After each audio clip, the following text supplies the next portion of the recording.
Hi friends, இன்னைக்கு நாம பிரிஞ்சி இலையில கொழுக்கட்டை எப்படி செய்யலாம்னு பார்க்கலாமா. இது ரொம்ப ரொம்ப டேஸ்டியா இருக்கும். இதை 5 days வரைக்கும் நீங்க வச்சு சாப்பிடலாம். கெட்டு போகாம சூப்பரா இருக்கும்.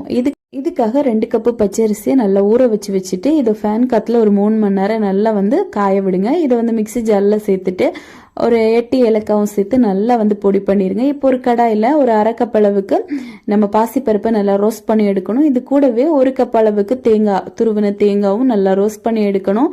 எடுத்துட்டு நம்ம மாவு கூட இந்த பாசிப்பருப்பையும் இந்த ரோஸ்ட் பண்ண தேங்காயும் சேர்த்துடலாம். அப்புறமா அதே கடாயில ஒரு 1/2 கப் அளவுக்கு தண்ணியும் 1 கப் அளவுக்கு வெல்லமும் சேர்த்து நல்லா கலந்து எடுங்க. பாகுபதம் எதுவும் தேவையில்லை, நல்லா வடிகட்டணும். அதுக்காக தான் இப்போ இந்த பாகையும் இது கூடவே நல்லா வடிகட்டிட்டு இந்த மாதிரி கையில பிடிக்கிற அளவுக்கு நீங்க மாவு ரெடி பண்ணி வச்சுக்கோங்க. இப்போ பிரிஞ்சி இலையை எடுத்துட்டு இது கூடவே தென்னை இலையோட குச்சி இருக்கும்ல, அதையும் சேர்த்து வச்சு உள்ள இந்த மாதிரி மடிச்சு வைங்க. வச்சதுக்கு அப்புறமா நம்ம இதை ஆவியில வேக வச்சு